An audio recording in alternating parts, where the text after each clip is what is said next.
পতিত আওয়ামী সরকারের সময় পাঠ্য বইয়ের পাশাপাশি ধ্বংসের মুখে পড়ে দেশের সৃজনশীল প্রকাশনা খাত। সরকারি বেসরকারি বিভিন্ন প্রতিষ্ঠানে বঙ্গবন্ধু ও মুক্তিযুদ্ধ কন্যার মুজিব শতবার্ষিকী সহ অসংখ্য প্রকল্প সৃষ্টি করে মুজিব বন্দনার নামে চলে রাষ্ট্রের অর্থ অপচয়। লুটপাট করা হয় কোটি কোটি টাকা।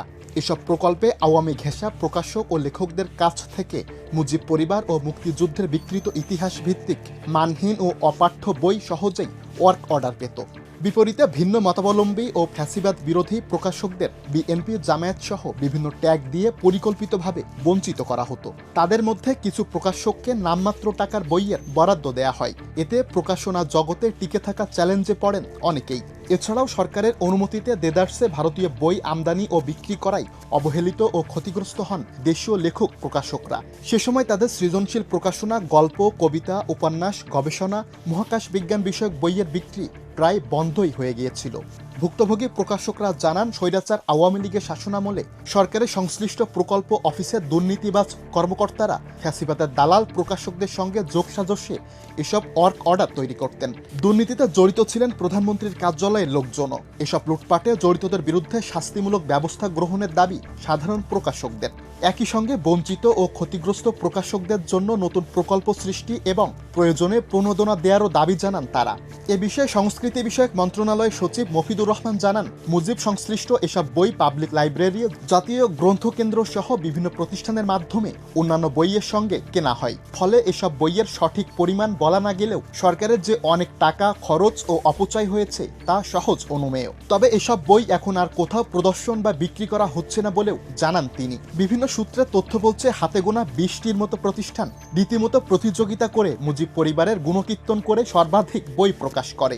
এসব বই রাষ্ট্রীয় প্রতিষ্ঠান সহ স্কুল, কলেজ ও বিশ্ববিদ্যালয়ে সরবরাহ করে বিপুল অর্থ হাতিয়ে নেওয়া হয়। 2024 সালের ছাত্র জনতার বিপ্লবকে ভণ্ডুল করতে সামাজিক মাধ্যম ও রাজপথেও সক্রিয় ছিলেন এসব আওয়ামী প্রেমী প্রকাশকরা। ফ্যাসিবাদের পতনের পরও থামেনি তাদের দৌরাত্ম্য, বরং এসব প্রকাশক বর্তমান সরকার বিরোধী বিভিন্ন নেতিবাচক ও বিভ্রান্তিমূলক প্রচারণা চালিয়ে যাচ্ছেন। তাদের অনেকেই আওয়ামী লীগের বিভিন্ন কমিটির সঙ্গে সম্পৃক্ত ছিলেন। বর্তমানে কেউ কেউ খোলস পাল্টে ভিন্ন রূপে প্রভাব ও দাপট বজায় রেখেছেন।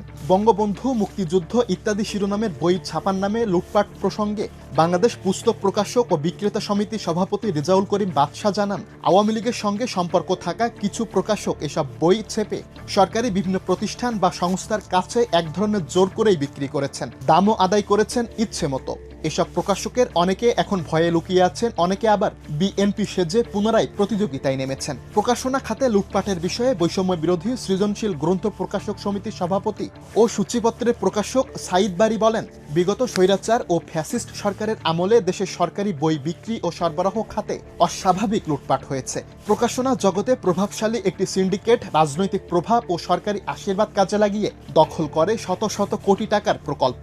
তিনি বলেন, শিক্ষা মন্ত্রণালয়ের secondary education development programme SEDP, মুক্তিযুদ্ধ বিষয়ক মন্ত্রণালয়, জাতীয় মুক্তিযুদ্ধ কাউন্সিল, ইসলামিক ফাউন্ডেশন, মুজিব কন্যা, জাতীয় গ্রন্থকেন্দ্র, গণগ্রন্থাগার, প্রাথমিক ও গণশিক্ষা মন্ত্রণালয়, ব্যানবেইজ ও সেকায়েব প্রকল্প সহ বিভিন্ন খাতে বই সরবরাহের নামে বিপুল অর্থ আত্মসাৎ করে এই চক্র। এতে সৃজনশীল প্রকাশনা শিল্প মারাত্মকভাবে ক্ষতিগ্রস্ত হয়। 2024 সালের 23 নভেম্বর একটি গণমাধ্যমে প্রকাশিত খবরে বলা হয়, জাতীয় গ্রন্থকেন্দ্রে বইয়ের জন্য সরকারের বরাদ্দ দেয়া 10 কোটি টাকার প্রায় অর্ধেকই খরচ করা হয় বঙ্গবন্ধু ও তার পরিবারকে নিয়ে লেখা বই কিনতে। অনিয়ম, দুর্নীতি ও লুটপাটের অভিযোগ ওঠা প্রতিষ্ঠান ও তাদের মালিকদের মধ্যে শীর্ষে রয়েছেন আগামী প্রকাশনের মালিক ওসমান গনি, অনিন্দ প্রকাশনের আফজাল হোসেন, সময় প্রকাশনের ফরিদ আহমেদ, তাম্রলিপির AK তারিকুল ইসলাম রনি, কাকলি প্রকাশনের AK নাসিরউদ্দিন সেলিম, অন্য প্রকাশের প্রকাশক মাজহারুল ইসলাম, অনুপম প্রকাশনের মিলনকান্তি নাথ, অন্বেষা প্রকাশনের শাহাদাত হোসেন, বিশ্ব সাহিত্য ভবনের তোফাজ্জল হোসেন, চারুলিপি প্রকাশনের হুমায়ুন কবির, জনতা প্রকাশের রফিকুজ্জামান হুমায়ুন, জার্নিম্যান বুকসের মালিক ও আওয়ামী লীগের কেন্দ্রীয় নেতা তারিক সুজাত, পাঠক সমাবেশের শহীদুল ইসলাম বিজু এবং কবি প্রকাশনের স্বত্বাধিকারী সজল আহমদ। এছাড়াও আওয়ামী ঘনিষ্ঠ প্রকাশকদের মধ্যে রয়েছেন পুঁথিনীলাই প্রকাশনের শ্যামল পাল, নালন্দা প্রকাশনের রেদাউনুল রহমান জুয়েল, প্রকাশক পাঠশালা সাইফুল্লাহ মাহমুদ দুলাল, অয়ন প্রকাশনের মিঠু কবির, শব্দশৈলীর ইফতেখার আমিন, নওরোজ কিতাবিস্তানের মঞ্জুরুল খান চন্দন এবং মাতৃভাষা প্রকাশের নেসারুদ্দিন আইয়ুব। তবে লুটপাটের বিষয় অস্বীকার করে সংশ্লিষ্ট প্রকাশকরা বলেন, সব নিয়ম মেনেই সংশ্লিষ্ট প্রতিষ্ঠানের চাহিদা অনুযায়ী বই বিক্রির দায়িত্ব পান তারা। এতে অনিয়মের কোনো সুযোগ ছিল না। এ বিষয়ে সময় প্রকাশনের তত্ত্বাধিকারী ফরিদ আহমেদ বলেন, গণগ্রন্থাগার, জাতীয় গ্রন্থকেন্দ্র সহ বিভিন্ন প্রতিষ্ঠান নিজেরাই বই কিনেছে। এক্ষেত্রে প্রকাশকদের কাছে শুধুমাত্র তালিকা চাওয়া হতো। সংশ্লিষ্ট কমিটির মাধ্যমে বই বাছাই করে 4 শতাধিক প্রকাশনের বই কিনেছে। লেখক প্রকাশকদের চুক্তিসহ বিভিন্ন প্রক্রিয়ার মাধ্যমে বই সাপ্লাই নেওয়া হতো। কোনো প্রকাশকের 3-4টির বেশি বই যায়নি, তাই প্রকাশকদের লুটপাটের কোনো সুযোগ ছিল না। বঙ্গবন্ধু জন্মশতবার্ষিকী উদযাপনের নামে বই প্রকাশ করেও ব্যাপক অর্থ লুটপাট করা হয়। ওই উদযাপন কমিটির সদস্য সচিব কবি কামাল চৌধুরীর নেতৃত্বে বিভিন্ন প্রতিষ্ঠানে বই সরবরাহের নামে লুটপাটের শীর্ষে ছিলেন 5 জন সৃজনশীল প্রকাশক। তারা হলেন ওসমান গনি, মাজহারুল ইসলাম, ফরিদ আহমেদ, শহীদুল ইসলাম বিজু এবং তারিক সুজাত। বঙ্গবন্ধু ও মুক্তিযুদ্ধ কন্যার প্রকল্প সৃষ্টি করে বই কেনার নামে হরিলুট করে সংস্কৃতি বিষয়ক মন্ত্রণালয়, শিক্ষা মন্ত্রণালয়, মুক্তিযুদ্ধ বিষয়ক মন্ত্রণালয় সহ বিভিন্ন মন্ত্রণালয়। এর জন্য দায়ী আলোচিত প্রকাশকরা। বর্তমানে সেসব কর্নার ও বই উদ্ধার হয়ে গেলেও অপচয় হয়েছে রাষ্ট্রের বিপুল অর্থ। জানা গেছে, দেশের সব সরকারি প্রতিষ্ঠানের পাশাপাশি সংস্কৃতি বিষয়ক মন্ত্রণালয়ের 18টি প্রতিষ্ঠান ও বিভিন্ন জেলায় অবস্থিত তাদের শাখাগুলোই তৈরি করা হয়েছিল বঙ্গবন্ধু ও মুক্তিযুদ্ধ কন্যার। বিভিন্ন প্রতিষ্ঠান নিজেদের বার্ষিক বরাদ্দ এ কাজে ব্যয় করে। 1000 সরকারি বেসরকারি পাঠাগারে কর্ণা তৈরিতে 2 বছরে খরচ হয় 22 কোটি 24 লাখ টাকার বেশি।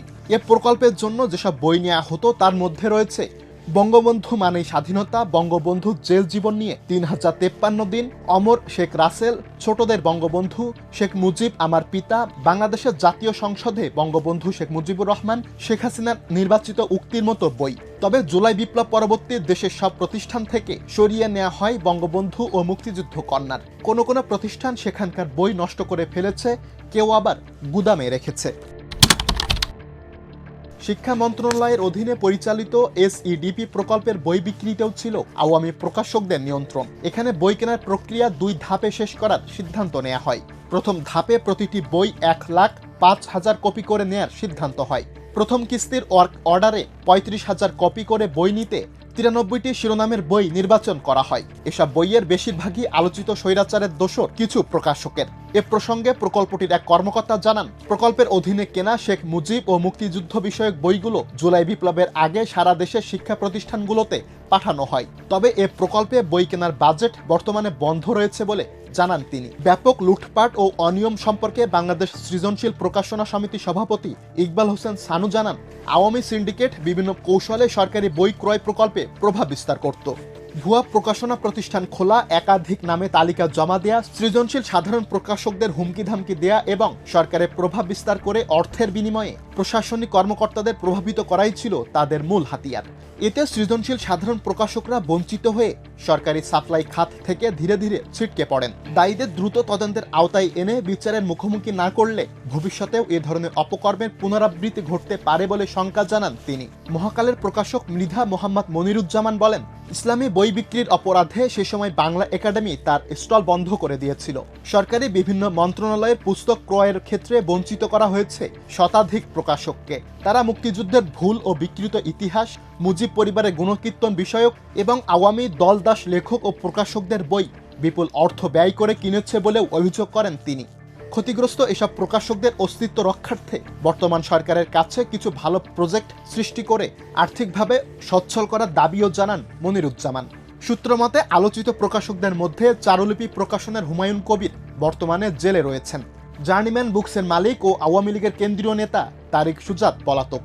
অভিযোগের বিষয়ে জানতে আগামী প্রকাশনের ওসমান গনি, অন্য প্রকাশের মাজহারুল ইসলাম সহ কয়েকজনের মোবাইলের মাধ্যমে যোগাযোগের চেষ্টা করা হলেও পাওয়া যায়নি। এছাড়াও অনিন্দ প্রকাশের আফজালের ফোন নম্বরটি বন্ধ পাওয়া যায়। মাল্টিমিডিয়া ডেস্ক, আমার দেশ।